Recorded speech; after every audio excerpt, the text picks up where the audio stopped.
He famously said, "I never killed a man who didn't need killing."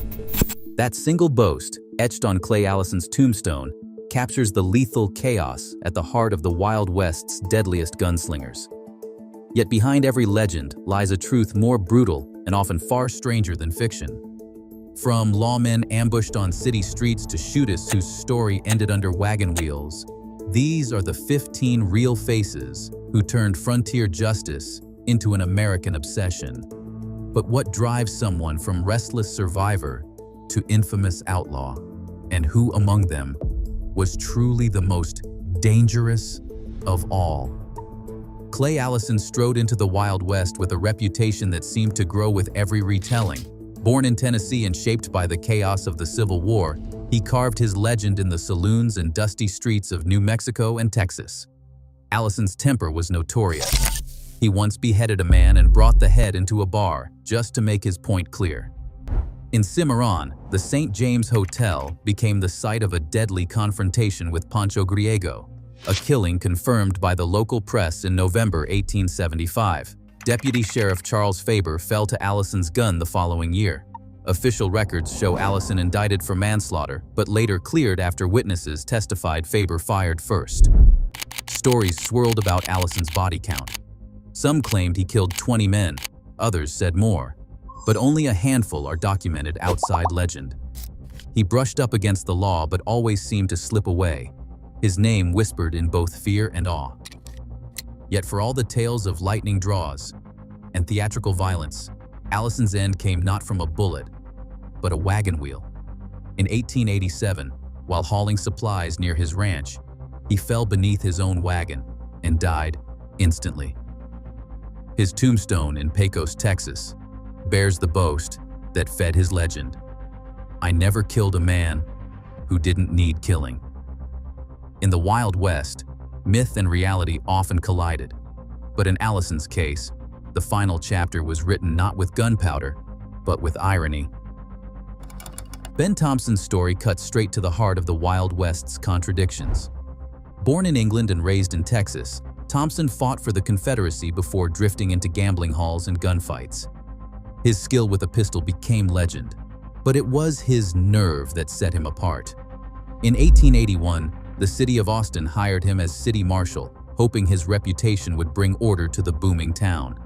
Thompson did not hesitate to enforce the law with violence when he deemed it necessary. Reports from Austin City records show a sharp decline in street crime during his tenure, but also a string of deadly confrontations, often with men who underestimated him. Thompson's time as marshal blurred the line between lawman and outlaw.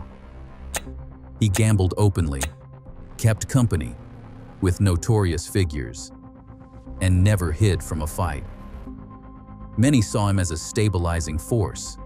Others whispered that he was simply the most dangerous man in the room. His fame, though, made him a target. In March 1884, Thompson traveled to San Antonio, where old enemies waited. That night at the Vaudeville Theater, he was ambushed and gunned down alongside his friend King Fisher. The attack was swift, and Thompson never had a chance to draw. His body was carried out onto the street, proof that even the most feared gunman could not outrun old grudges. Thompson's death underscored a hard lesson of the frontier. Reputation could open doors, but it could not stop a bullet fired from the shadows. Dallas Staudenmeier arrived in El Paso in early 1881, hired as town marshal by a city desperate for order. Standing over 6 feet tall and carrying 2 pistols, he looked every bit the part. Staudenmeier's reputation was built on his unflinching nerve and his willingness to act when others hesitated. On April 14, 1881, that reputation was sealed forever. A gunfight erupted near the Globe restaurant, triggered by the accidental shooting of a Mexican citizen. Within seconds, chaos took hold. Staudenmeier, eating lunch nearby, burst onto the street, drew both pistols, and fired 4 rapid shots. According to El Paso court and coroner records, his bullet struck 3 men. 2 were killed instantly, and 1 was mortally wounded. One bystander died in the confusion, But the violence ended as quickly as it began. In less than 5 seconds, 4 men lay dead. The coroner's report and eyewitness statements left no doubt. Staudenmayer's speed and accuracy were almost unmatched. Newspapers called it the 4 dead in 5 seconds gunfight, and the story traveled fast, growing with each retelling. Yet beneath the headlines, the facts were stark. Staudenmayer's authority came not from a badge alone, but from his ability to end a fight before anyone else could draw. His tenure as marshal brought a brief calm to El Paso, but it also made him a marked man. In the Wild West, swift justice came at a cost, and for Staudenmayer, every day on the job was a gamble with his own life. Tom Horn's name traveled across the high plains long before his trial. Born in Missouri and raised on the frontier, Horn rode with the U.S. Army as a scout, tracked Geronimo, and later worked as a Pinkerton detective. But his most notorious years came as a range detective during the Wyoming cattle wars. A hired gun who preferred a rifle over a revolver and ambush over face-to-face showdowns.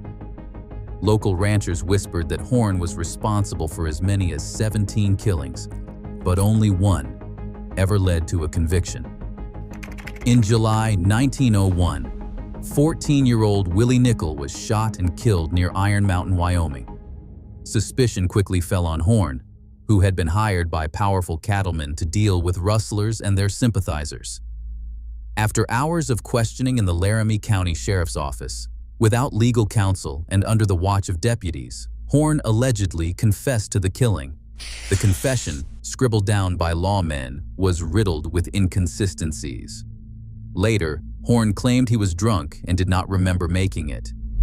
Modern historians point to missing chain of custody logs and the intense pressure from ranching interests as evidence the case may have been tainted from the start.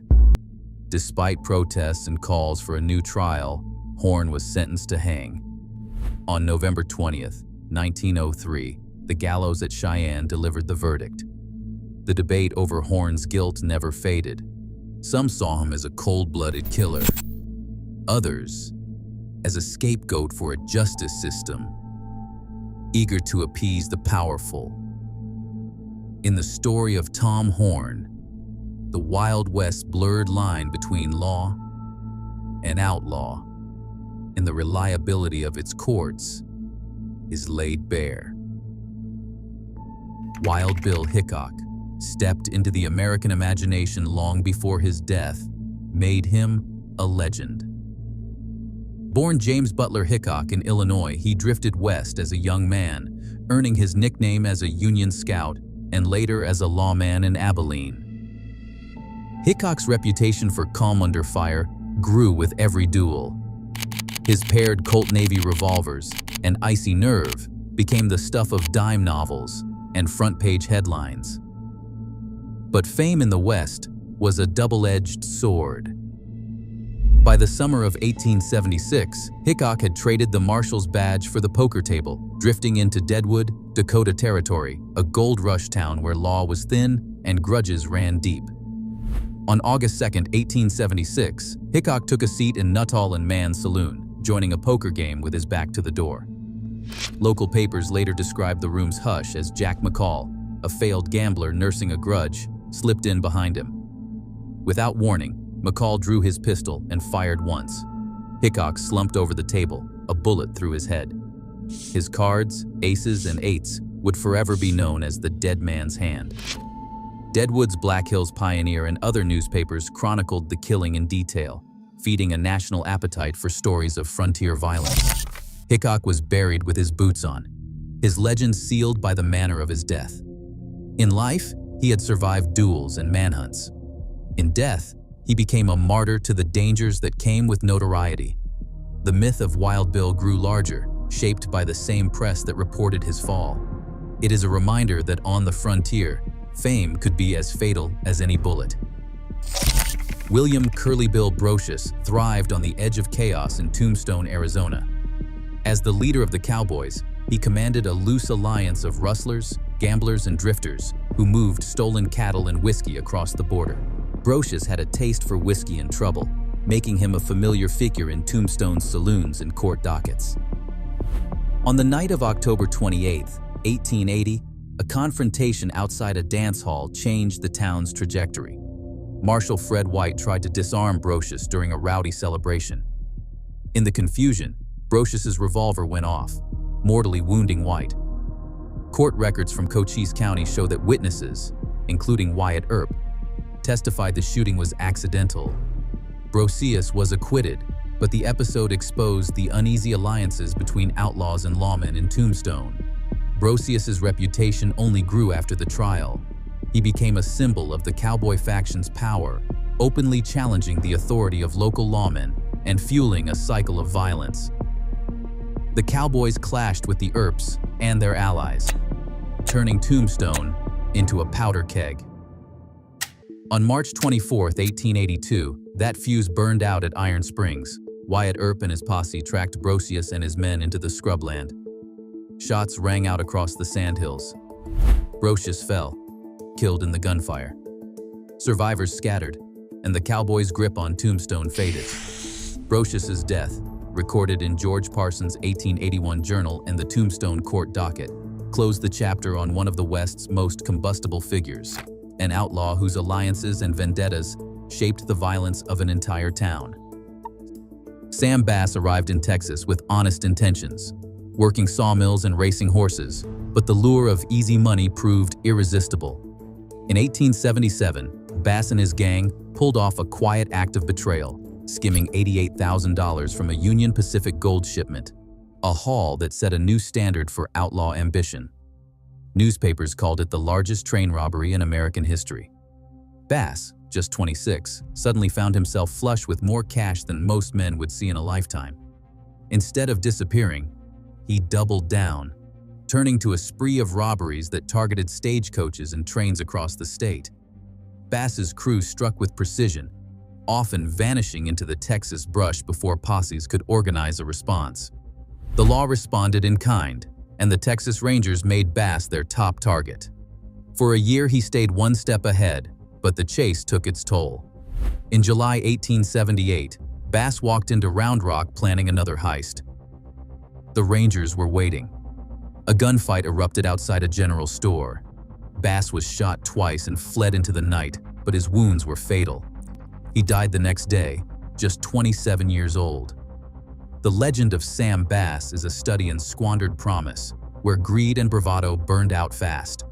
His story, written in stolen gold and blood, became a cautionary tale for anyone who thought the Wild West rewarded youthful ambition without consequence. James Miller, known as Deacon Jim, carried a Bible in one hand and a gun in the other, hiding a mercenary's heart behind a preacher's calm. Born in Arkansas in 1861, Miller projected an image of piety. He rarely drank or swore and was a regular churchgoer, but his true business was violence for hire. In the lawless corners of Texas and Oklahoma, Miller built a reputation as the West's most reliable contract killer. His services came at a steep price. Surviving pay ledgers and vigilante accounts reveal that Miller charged anywhere from $150 to an astonishing $22,000 for a single job, a sum that could buy a ranch outright. Ranchers, feuding families, and even local officials turned to him when legal solutions failed. Miller preferred to strike at night, often wearing a black frock coat lined with steel plates to stop bullets. He would wait in the shadows, ambush his target, and vanish before dawn. Witnesses rarely saw his face. Most only heard the thunder of his shotgun, then silence.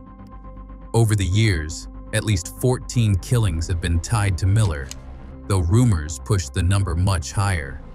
The law caught up with him in 1909 after Gus Bobbitt, a former U.S. Marshal, fell to Miller's gun in Oklahoma. This time, Miller's usual tricks, bribery, intimidation, legal maneuvering, failed. A mob stormed the jail in Ada, Oklahoma, and lynched Miller alongside 3 accomplices. As the noose tightened, Miller's last words echoed through the darkness. "Let her rip." His death ended a career built on cold calculation, where killing was not a matter of honor or revenge, but a simple transaction: blood for cash. Belle Starr, the so-called Bandit Queen, played the outlaw game with a different set of cards. Born Myra Maybelle Shirley in Missouri, she grew up educated and musically gifted, but her real talent lay in reading people and bending the rules. By the early 1880s, Starr had set up shop along the Arkansas and Oklahoma border, running with a mix of outlaws and horse thieves.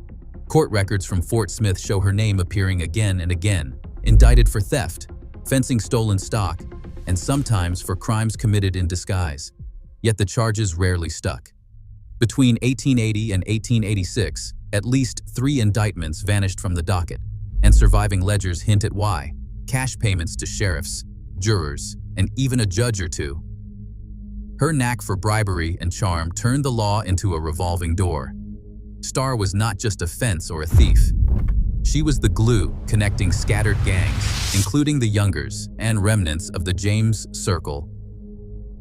When the law threatened, she would sweet-talk a deputy or slip a few bills to a hungry juror. Local editors grumbled about justice for sale, but Belle kept walking free. Her world was a tangle of alliances, betrayals, and careful negotiations, all run from her homestead at Younger's Bend. On February 3, 1889, that luck ran out. Belle was shot from her horse on a muddy road near her home, a double-barrel blast at close range. No one was ever charged. Neighbors whispered about jealous lovers, angry partners, or her own son, but the case never made it to court. The murder remains unsolved, a fitting end for a woman who built her legend on secrets, silver, and the art of never getting caught. The Sundance Kid rode into legend with a name that still casts shadows. Born Harry Alonzo Longabaugh in Pennsylvania, he slipped into outlawry as a teenager, first for horse theft, then for bigger scores alongside Butch Cassidy and the Wild Bunch. The gang's reach stretched from Wyoming to Texas, robbing banks and trains with precision and nerve. Lawmen chased them for years, but it was their flight to South America that set them apart, an escape that turned the American West's boundaries into little more than lines on a map. In Bolivia, 1908, 2 North American bandits were cornered in the mining town of San Vicente. Bolivian police reports describe a shootout that ended with both men dead. Local burial logs list the taller man as Enrique Brown and his partner as Santiago Maxwell, names believed to be aliases for the Sundance Kid and Butch Cassidy. The Pinkertons sent cabled descriptions that matched, but the bodies were buried quickly and their faces were disfigured by gunfire. A century later, DNA tests on remains exhumed from San Vicente failed to match known relatives of Longabaugh. The grave sites had been disturbed, and the evidence was inconclusive.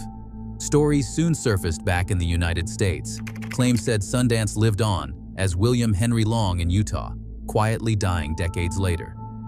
No death certificate, no hard proof, just rumors, and a handful of faded photographs. The fate of the Sundance Kid remains one of the West's great enigmas.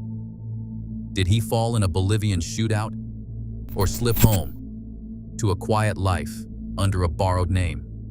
The records are silent, and the trail is gone cold. What endures is the enigma, a gunslinger whose legend outlived any certainty about his death.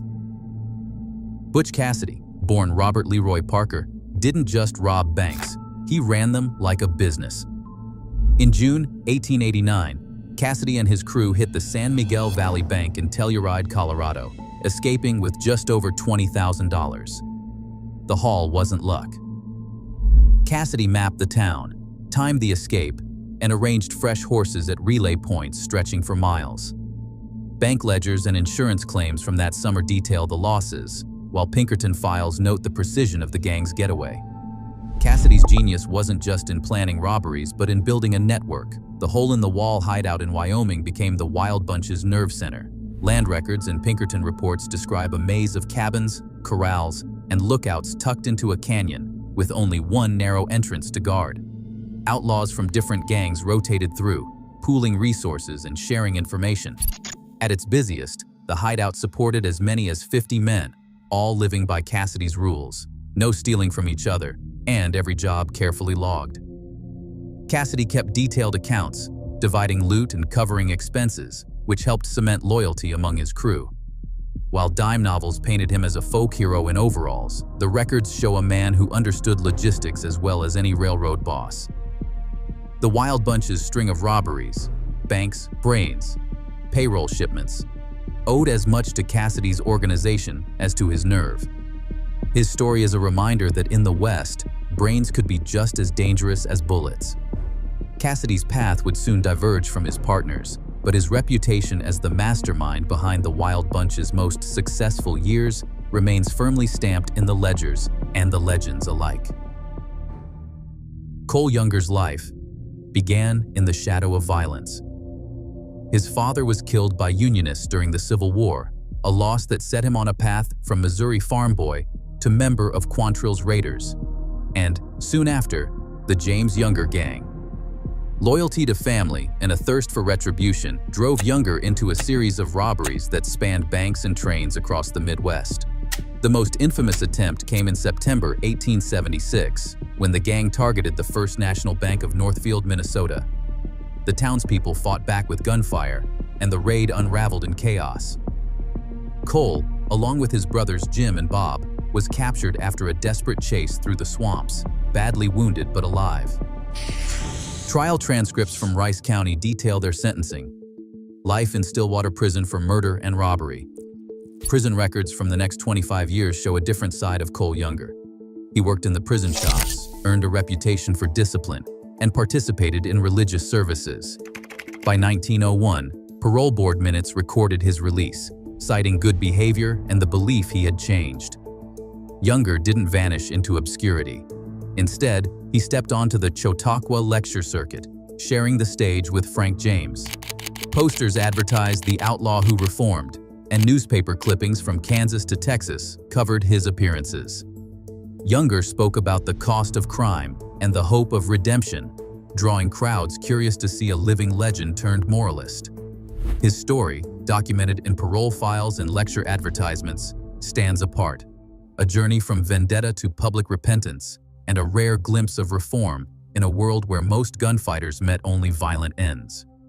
John Wesley Hardin grew up on the Texas frontier, the son of a Methodist preacher, but he seemed destined for violence from the start. By age 15, he had already killed a man, setting off a pattern that would haunt every chapter of his life.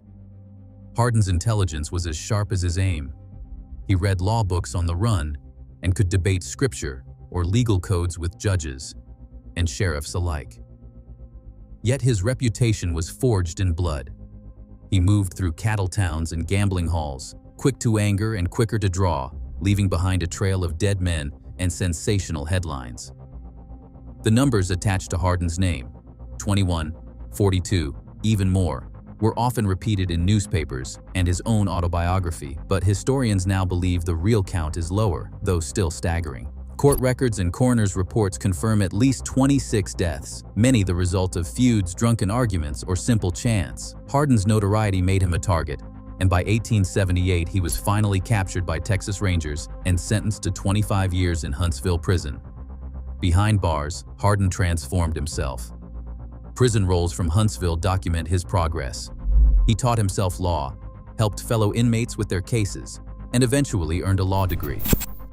Released in 1894 after 17 years, he set up practice in El Paso, determined to leave his old life behind. But the West had a long memory. On August 19, 1895, while shooting dice at the Acme Saloon, Hardin was gunned down from behind by John Selman, a local lawman with his own grudges. Brains and brutality. Reinvention and revenge. Hardin's life was a study in contradictions, proof that in the West, no amount of intelligence could outpace a reputation written in gunfire. Billy the Kid's legend has always run ahead of the facts. Born Henry McCarty, he drifted through the New Mexico territory as a teenager, picking up the name William Bonney along the way. By the time the Lincoln County War broke out in 1878, Billy was just 18, already known for his quick temper and quicker draw. The war itself was a tangled mess of rival merchants, cattle interests, and hired guns. Court affidavits and contemporary reports tie Billy to 4 confirmed killings during the conflict: Frank Cahill, Joe Grant, James Bell, and Bob Ollinger. Each one is documented in legal records or eyewitness testimony. The famous number, 21 men, 1 for each year of his life, did not appear in print until long after his death, fueled by dime novels and frontier gossip. In reality, the evidence points to a handful of deadly encounters, not a trail of bodies. Billy's reputation as both folk hero and outlaw grew with every jailbreak and narrow escape. He slipped out of the Lincoln County Jail in April 1881, killing 2 deputies in the process. Newspapers at the time painted him as a cunning, almost supernatural figure, but the court documents show a young man on the run, surviving more by wit and luck than by bloodshed. On July 14, 1881, Sheriff Pat Garrett tracked him to Pete Maxwell's ranch outside Fort Sumner. 1 shot in the dark ended the kid's story at age 21. The records close with a simple coroner's note, but the legend never stopped growing. For all the stories, Billy the Kid's real legacy is a lesson in how myth can outpace the man. Those 4 violent acts became the foundation for a legend that refuses to die. Jesse James stepped out of the Missouri brush as a bank robber, but it was the press that made him a legend. On December 7, 1869, in Gallatin, Missouri, Jesse and his gang stormed the Deadliest County Savings Association. He shot and killed the cashier, John W. Sheets, believing him to be Samuel Cox, the man who had killed Jesse's former guerrilla leader. It was a mistake, but the aftermath changed everything. Pro-Confederate editor John Newman Edwards, writing for the Kansas City Times, seized the moment. In columns that ran for years, Edwards called James a Robin Hood, not a murderer, but a gallant rebel striking back against Yankee rule. The language was theatrical, painting Jesse as the last knight of a lost cause. The effect was immediate. In Missouri and beyond, James became a symbol, his crimes recast as acts of resistance. Ballads and stories spread.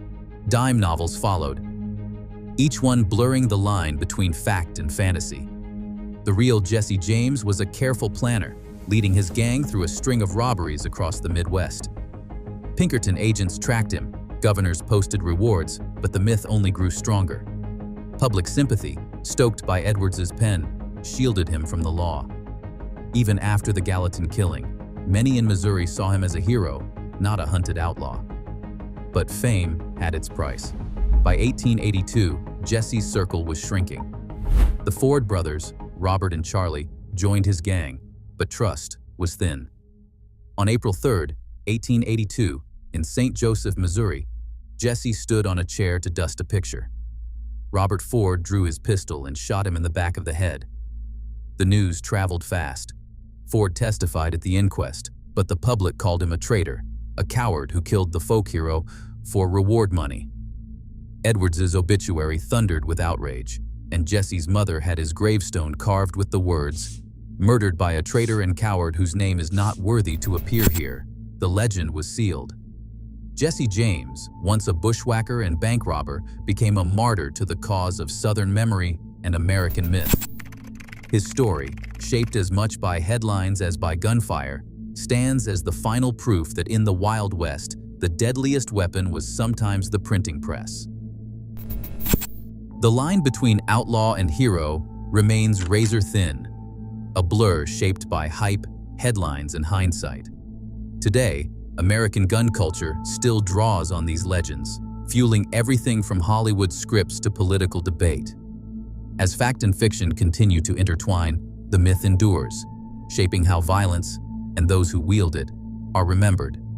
What we choose to believe about these figures tells us as much about our present as it ever did about their past.